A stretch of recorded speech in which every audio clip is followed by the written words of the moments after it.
হে hello everyone, আমি পাপিয়া। আমার নতুন একটি ব্লগে আপনাদের সকলকে স্বাগতম। আশা করি সবাই খুব ভালো আছেন, সুস্থ আছেন, আর আমিও খুব ভালো আছি। এই সবে সবে টুম্বার হয়েছে, জিজ্ঞাসা করো। আজ 28শে এপ্রিল, ভয়ঙ্কর একটা দিন। আরে না না, ভয় পাবেন না। ভয়ঙ্কর বললাম বলে ভয়ের কিছু নয়, ভয়ঙ্কর এই কারণে বললাম কারণ আজকে বিভৎস গরম, মানে একদম রেকর্ড করা গরম হচ্ছে আজকে।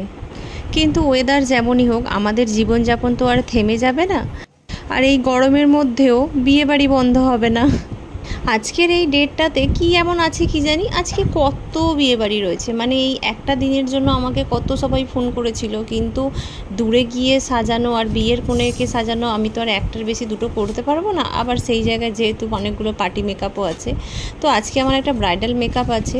সেই কারণে একদম সকাল সকাল উঠে আমি আগে বাড়িতে রান্নাবান্না বসিয়ে দিয়েছি, কারণ রান্নাটা করে রেখে তারপর আমি বেরোবো। তো চলুন তাহলে আজকের ব্লগটা আমি এখান থেকে শুরু করছি। সবাই ব্লগের সাথে থাকবেন। সকাল 6:30টাতে আমি রান্নাঘরে ঢুকেছি, কিন্তু সকাল 6:30 থেকে মনে হচ্ছে যেন দুপুর 1-2 বেজে গেছে, এমন বাজে অবস্থা।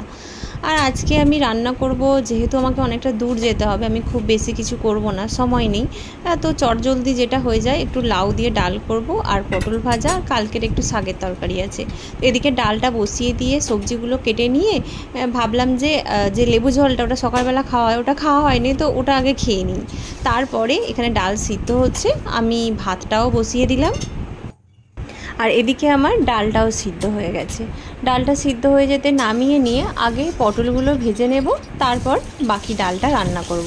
তো চলুন আগে পটলগুলো ভেজে নিই। আর পটলগুলো ভাজতে বসিয়ে ডালের যে মশলাটা, সেই মশলাটা ততক্ষণে বেটে নিই, ততক্ষণে আমার পটলটাও ভাজা হয়ে যাবে আর এদিকে মশলাটাও বাটা হয়ে যাবে।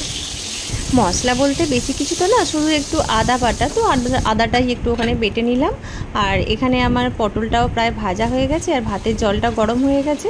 তো ভাতের জলের মধ্যে আগে চালটা দিয়ে দিই, দিয়ে তারপরে পটল ভাজাগুলো নামিয়ে ডালটা রান্না করব।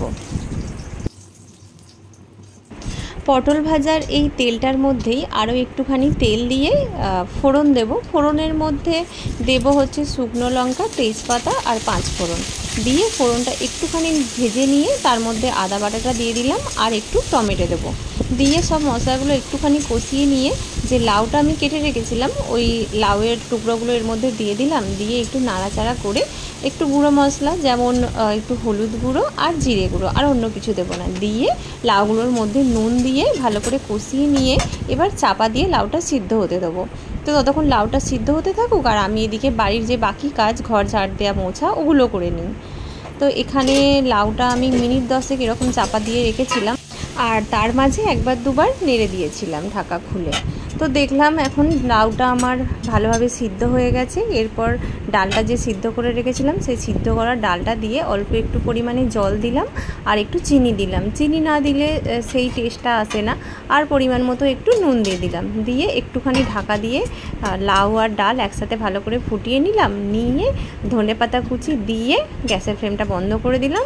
আমার লাউ ডাল এখানে রান্না হয়ে গেল। এই গরমের মধ্যে না এই লাউ ডাল খাওয়াটা খুব ভালো, পেট খুব ঠান্ডা রাখে। তো রান্না তো আমার এদিকে হয়ে গেছে, এবার আমি বাসনগুলো মেজে নেব। বাসনগুলো মেজে নিয়ে রান্নাঘরটা একটুখানি পরিষ্কার করে নেব, নিয়ে এরপর হচ্ছে একবার পার্লারে যেতে হবে, কারণ যেহেতু ব্রাইডাল মেকআপ রয়েছে, আমাকে ব্যাগ গুছোতে হবে। আরও একটা কাজ রয়েছে, যে জামাটা পরে যাব, ওই জামাটাই তো আয়রন করা নেই। তো চলুন তাহলে এখন আমি আমার জামাটা আগে আয়রন করে নিই। জামাটা আয়রন করে নিয়ে আমি এখানে পার্লারে চলে এসেছি। তো চলুন আমার মেকআপের ব্যাগটা আমি ঝটপট করে গুছিয়ে নিই। এই মেকআপের ব্যাগ গুছিয়ে বাড়ি গিয়ে স্নান করে আবার রেডি হতে হবে। এত সকালবেলা মনে হচ্ছে যে, বলছি না, একদম 2-3টে বেজে গেছে, এত রোদ। তারই মধ্যে মা ফোন করছে যে একটু সকাল সকাল বেরো। তো মাকে বললাম বাড়ির সব কাজ মিটিয়ে তারপরে রেডি হয়ে বেরোবো। তো মোটামুটি 9টা 9:30 তো বাজবেই বেরোতে। ও হ্যাঁ, এটা তো বলাই হয়নি যে আজকে আমি যাব কত দূর। যাব হচ্ছে আমার বাপের বাড়ির ওখানে। ব্রাইডাল মেকআপটা আমার ওখানেই আছে, আর বাপের বাড়ির ওখানে যাব মানে বুঝতেই পারছেন, অনেক দূরের রাস্তা। এর আগের বারে তো প্রথমবার যখন গেলাম, হাজব্যান্ড ছিল, ও বাইকে ছিল, কিন্তু পিছনে তো ও ছিল, একটা ভরসা ছিল। এবারে যেহেতু একদম একা যাব, তাই একটু টেনশনও হচ্ছিল। যাই হোক, আপনাদের সাথে কথা বলতে বলতে দেখুন আমি পার্লার থেকে ব্যাগ গুছিয়ে এসে স্নান টান করে এখানে রেডিও হয়ে গেছি। আমি এখানে প্রায় রেডি। ঘড়িতে দেখলাম তখন 9টা বাজতে 10 বাকি। তো চলুন এবার তাহলে বেরোনা যাক। তো আমি রেডি, চলো তাহলে বেরোনা যাক এবার। আর যা রোদ গরম, বাড়ি থেকে বাইরে বেরোলে মনে হচ্ছে গা হাত পা যেন জ্বলে যাচ্ছে। তো এইভাবে ঢাকা দিয়ে ছাড়া যাওয়ার কোনো উপায় নেই। একা যাচ্ছি, তো আশা করি ভালোভাবে পৌঁছে যাব।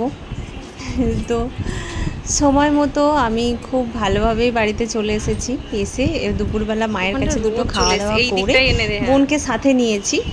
ছোটো বোন সবসময় যায়, কিন্তু ওরও আলাদা করে 2-3টে পার্টি মেকআপ রয়েছে, তো সেখানে ও যাবে, সেই জন্যই মেজো বোনকে সাথে নিয়েছি। আর যেহেতু বাড়ির পাশেই, তো আর গাড়ি নিয়ে তো যাওয়ার প্রয়োজন নেই, হেঁটে হেঁটেই যাচ্ছি। তো চলুন তাহলে দেখাই কোথায় যাচ্ছি। এই তো বাড়ি থেকে বেরিয়েই পুকুরটা, আর পুকুরের ওপারেই হচ্ছে ওদের বাড়ি। এত বেশি গরমেও যারা বিয়ে করছে তাদেরকে কোটি কোটি প্রণাম। সত্যি এত গরমে মেকআপ রাখাটা ভীষণ মুশকিল।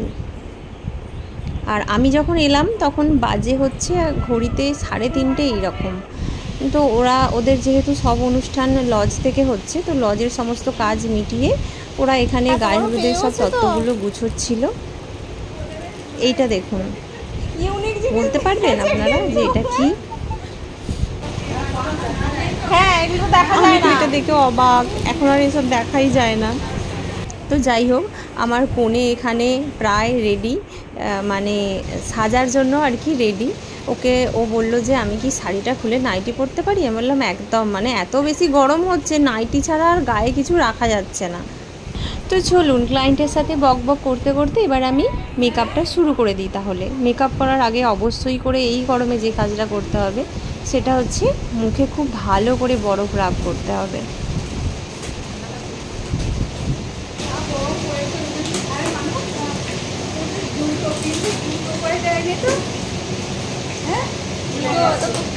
কষ্ট করে কিনতে গেলি, ফোন করো,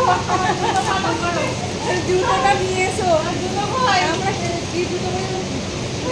বিয়ের কোণেদের যখনই সাজাতে যাই, এই যে 3-4 ঘন্টা ওদের সাথে থাকি, ওইটুকু টাইমটায় কীরকম একটা আলাদা বন্ডিং হয়ে যায় সবার সাথে।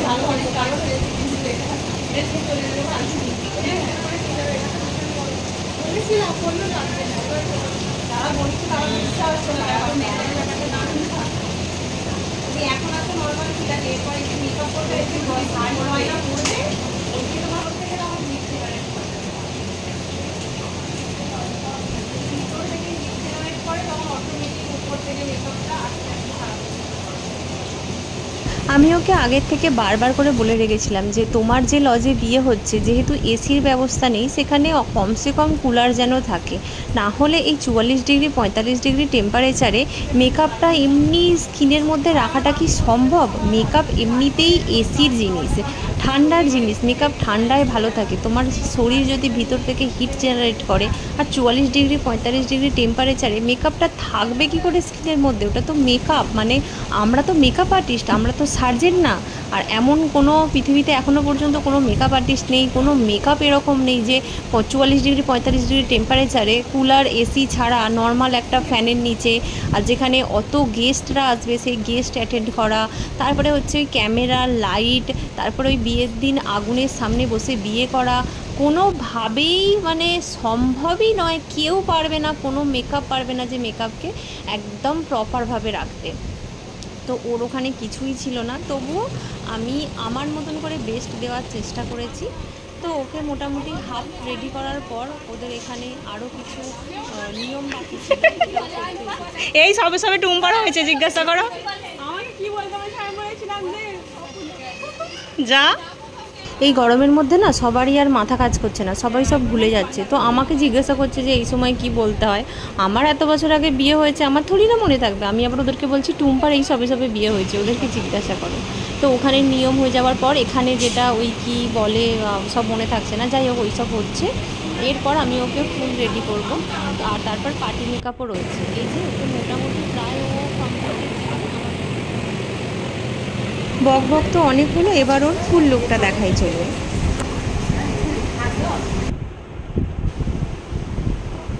এই যে কোণে আমাদের একদম রেডি। ওকে কেমন লাগছে সেটা কিন্তু অবশ্যই করে আমাকে সবাই জানাবেন। তবে আরও একটা কথা, আমার ক্যামেরা কোয়ালিটি অতটাও ভালো নয়। সামনে থেকে ওকে কেন মানে সবাইকেই, সব ব্রাইডদেরই যে সাজাই, পার্টি মেকআপ করি, সামনে থেকে সবাইকে আরও অনেক বেশি সুন্দর লাগে। তবে ক্যামেরাটাতে যতটুকু এসেছে, আর আরও একটা জিনিস মানে ঘরে লাইট ছিল না, একটাই টিউবলাইট, সেটা আবার উল্টো দিকে। ক্যামেরাম্যানদের কাছে একটা যে লাইট থাকে না ওই লম্বা মতো, সেটাতেও এমন লাইট যেন মনে হচ্ছে সব জ্বলে যাচ্ছে, ওটাতেও প্রপার বোঝা যাচ্ছে না। তো তবুও আমি ক্যামেরাম্যান দিকেই বললাম যে একবার লাইটটা একটুখানি ধরবেন। তো আমি সেই মতন ওকে দেখানোর চেষ্টা করেছি। আমাকে অবশ্যই করে জানাবেন কেমন লাগলো ওর আজকের এই মেকআপ লুক, মানে ব্রাইডাল লুক। তো এখানে সব হয়ে গেছে, এবার সব গুছিয়ে বাড়ি যাওয়ার পালা। আর এখানে গেস্টরাও বেরোচ্ছে, ওরাও যেহেতু লজ থেকে বিয়ে হচ্ছে, ওরাও সবাই লজে যাবে। বাবা এদের এখানটা কেমন মতো। আর আমাকে বলছে যে আচ্ছা তোমরা ক্যামেরাম্যান, তোমরা মেকআপ ম্যান, নাকি তোমরা একসাথে কি কি?